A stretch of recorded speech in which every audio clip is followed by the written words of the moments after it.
आज विधानसभा चुनावों के रन में तेलंगाना की जनता अपने मताधिकार का इस्तेमाल कर रही है, लेकिन साल के आखिरी चुनाव से पहले केंद्र की मोदी सरकार ने उस वादे को अमल में ला दिया जो वादा पीएम मोदी ने चुनाव शुरू होने से पहले छत्तीसगढ़ की जमीन से किया था। मोदी सरकार ने पूरे देश में मुफ्त राशन योजना को 5 साल के लिए बढ़ा दिया है और मोदी सरकार के इस फैसले को फ्री बीज पॉलिटिक्स की राह में एक और मास्टर स्ट्रोक माना जा रहा है।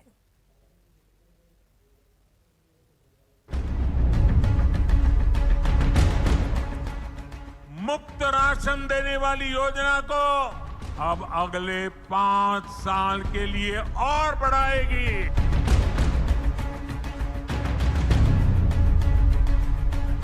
कांग्रेस पार्टी की सरकार आएगी, 500 रुपए का आपको सिलेंडर मिलेगा। कांग्रेस सरकार बनते ही उपभोक्ताओं जिनकी खपत 200 यूनिट बिजली से कम है, उनका बिजली बिल पूरी तरह से माफ होगा। मुफ्त योजनाओं का एजेंडा बनेगा वोट बैंक का मुनाफा।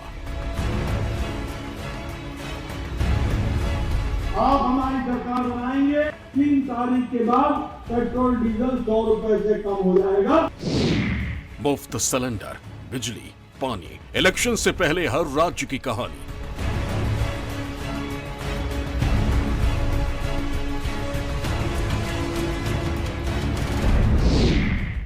स्टेट पॉलिटिक्स में हिट रहा दांव, 2024 में फ्री बीज से मिलेगा भाव।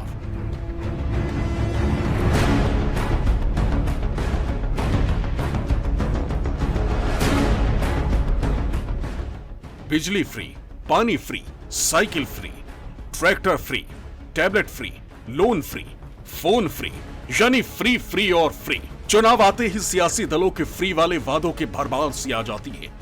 चुनाव हिमाचल का हो या कर्नाटक का, एमपी का हो या राजस्थान का, छत्तीसगढ़ का हो या तेलंगाना का, राज्य दर राज्य कांग्रेस और बीजेपी के बीच कड़ा मुकाबला है। कांग्रेस ने पहले हिमाचल फतेह किया और फिर कर्नाटक में ऐतिहासिक जीत दर्ज की। एमपी, छत्तीसगढ़ और राजस्थान में भी बीजेपी और कांग्रेस ने मुफ्त योजनाओं की झड़ी लगा दी। और अब 2023 के स्टेट इलेक्शन जब अंजाम तक पहुंच रहे हैं तो फ्रीबीज की पौध एक बार फिर से रोपी जाने लगी। विधानसभा चुनाव के नतीजे आने से पहले ही भारतीय जनता पार्टी ने मुफ्त योजनाओं का बड़ा दांव खेल दिया है। मोदी सरकार ने गरीबों के अन्न योजना की अवधि को बढ़ाकर विपक्ष को जबरदस्त प्रेशर में भी ला दिया। मोदी सरकार ने साल 2023 में खत्म हो रही प्रधानमंत्री गरीब कल्याण अन्न योजना को अब 2028 तक बढ़ाने का ऐलान कर दिया। आपको बता दें कि प्रधानमंत्री गरीब कल्याण अन्न योजना 31 दिसंबर 2023 को खत्म होने वाली थी, लेकिन अब सरकार ने फ्री राशन योजना को अगले 5 साल के लिए बढ़ा दिया। मोदी सरकार के PMGKAY अगले 5 साल यानी 2028 तक बढ़ाई गई। मोदी सरकार की PMGKAY का लाभ देश के करीब 80 करोड़ गरीबों को मिलेगा और अगले 5 सालों में इस योजना पर करीब 11.8 लाख करोड़ रुपए खर्च आएगा। प्रधानमंत्री गरीब कल्याण अन्न योजना को केंद्र सरकार ने कोरोना महामारी के वक्त 2020 में गरीब परिवारों की मदद के लिए शुरू किया था। इस योजना को 31 दिसंबर 2023 तक विस्तार दिया गया था। मुफ्त अन्न योजना के तहत राष्ट्रीय खाद्य सुरक्षा अधिनियम यानी NFSA के तहत 5 किलोग्राम सब्सिडी वाली खाद्य सामग्री के अलावा हर गरीब व्यक्ति को हर महीने 5 किलोग्राम मुफ्त खाद्यान्न दिया जाता है। कोविड-19 पैंडेमिक के समय प्रधानमंत्री गरीब कल्याण अन्न योजना लाई गई थी। अब कल निर्णय किया गया है कि इस योजना को 1 जनवरी 2024 से अगले 5 वर्षों के लिए बढ़ा दिया जाएगा। देश में जितने चिन्हित परिवार हैं, उन परिवार के सदस्यों को प्रति माह 5 किलो खाद्यान्न मिलेगा। ये 81 करोड़ भारतीयों को इससे लाभ मिलता है। वहीं पर अंत्योदय के परिवारों के लिए प्रति परिवार 35 किलो प्रति माह। 11,80,000 करोड़ रुपए का खर्च भारत सरकार करेगी। लोकसभा चुनावों से पहले फ्री राशन योजना का एक्सटेंशन मोदी सरकार का बड़ा मास्टर स्ट्रोक माना जा रहा। 5 राज्यों के चुनावी आगाज से पहले ही छत्तीसगढ़ से पीएम मोदी ने मुफ्त राशन योजना को 5 साल और बढ़ाने का ऐलान कर दिया था।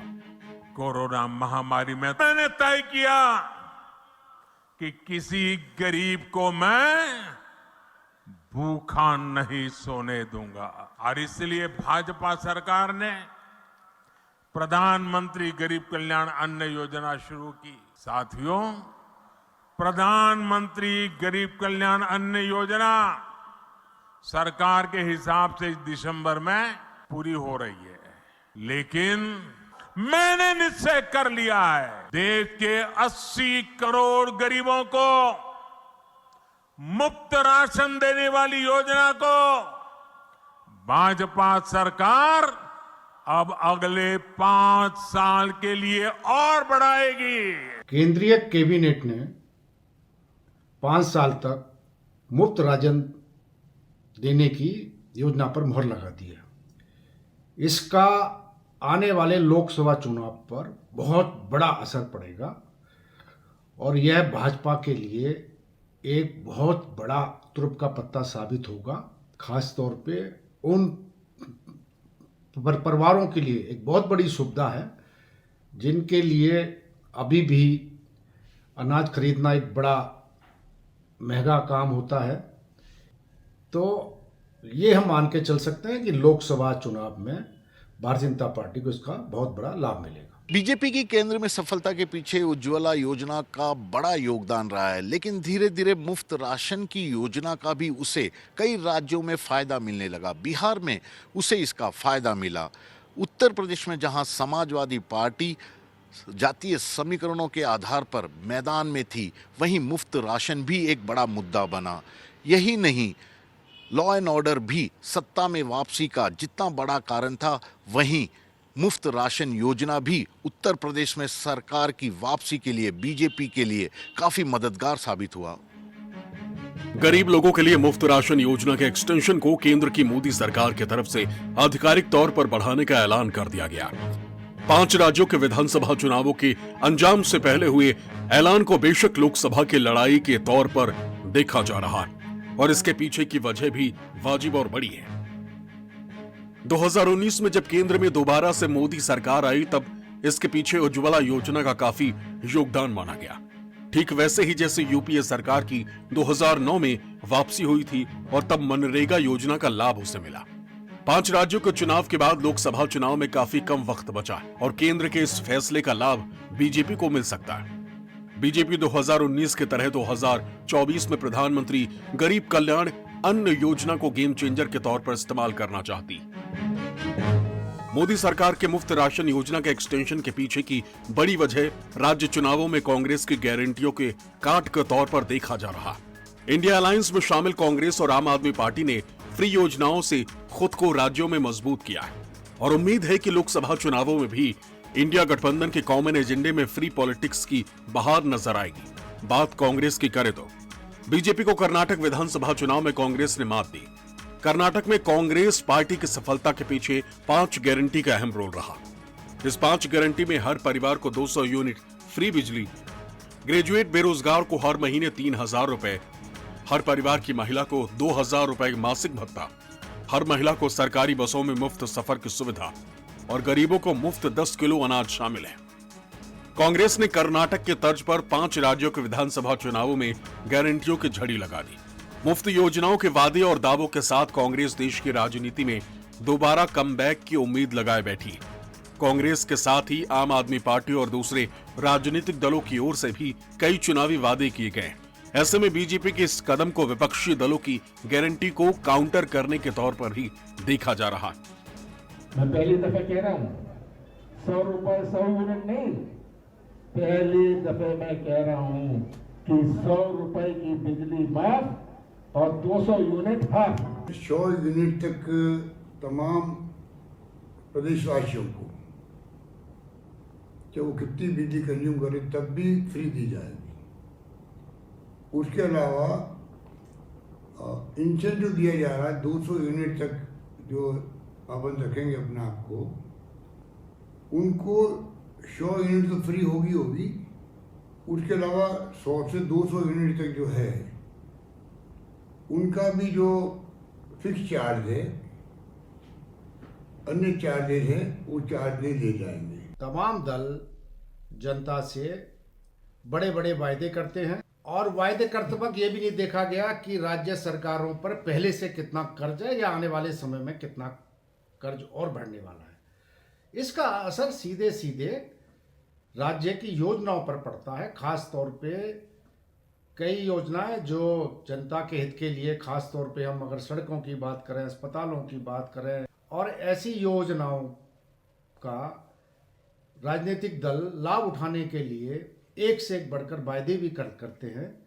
इसका असर चुनाव में कितना पड़ता है, वोट कितनी पड़ती है तो देखने की बात होगी, लेकिन इतना जरूर है कि इस सब योजनाओं से राज्य के विकास पर असर पड़ता है।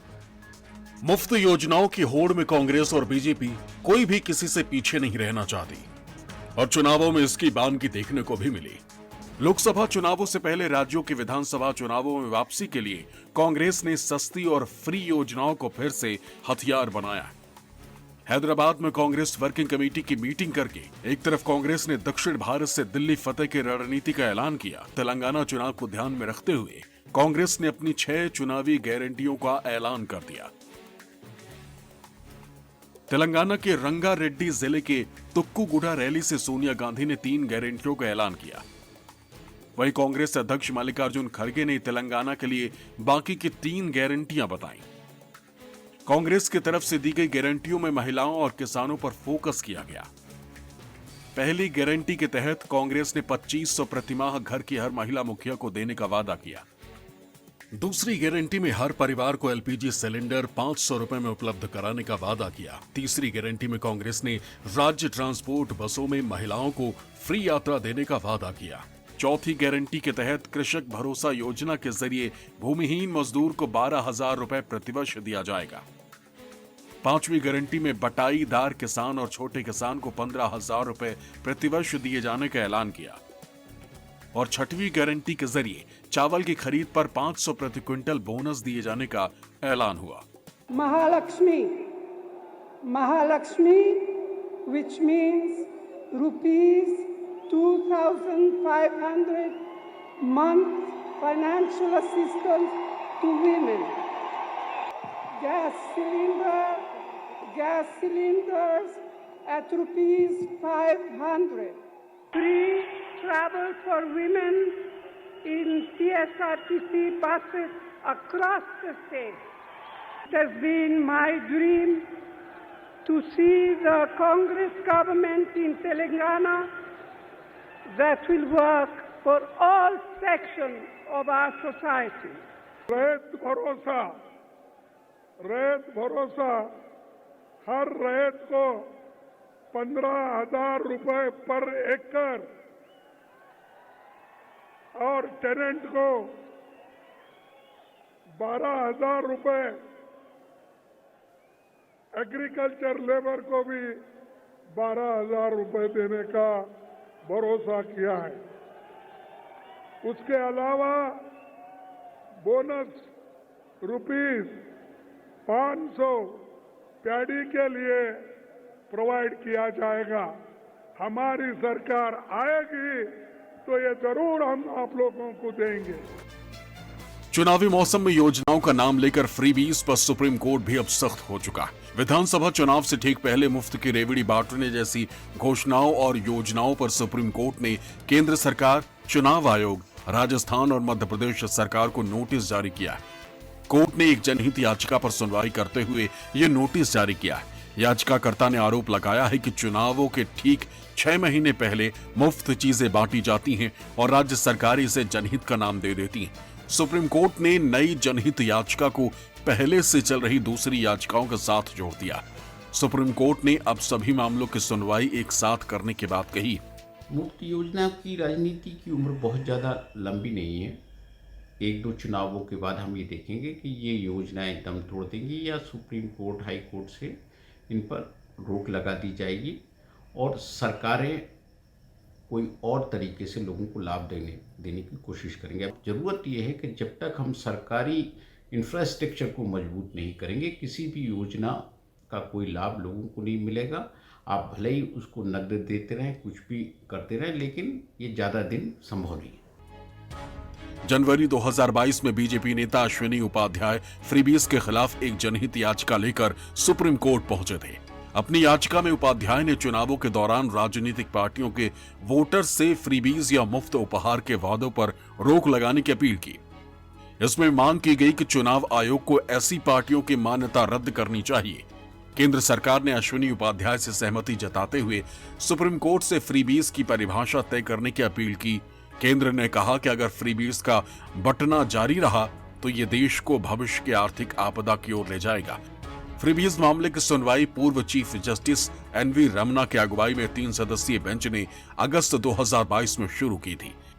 इस बेंच में जस्टिस जेके माहेश्वरी और जस्टिस हिमा कोहली भी थे।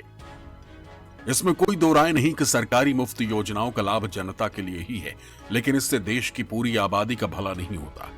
देश में पिछले कुछ सालों में पेट्रोलियम के दामों में बेतहाशा बढ़ोतरी हुई है, जिसने महंगाई को भी 7वें आसमान पर पहुंचा दिया। दूसरी तरफ केंद्र से लेकर हर पार्टी की राज्य सरकारों ने खजाना भरने के लिए टैक्स पर टैक्स थोपने का काम किया। उस पर चुनाव में मुफ्त की रेवड़ी बांटने की कवायद देश की जनता और टैक्स पेयर्स पर भारी पड़ने लगी और फ्री पॉलिटिक्स का गुब्बारा कभी जनता के साथ साथ देश के सिस्टम को बड़ा घाव भी दे सकता है। Bureau report, news 24।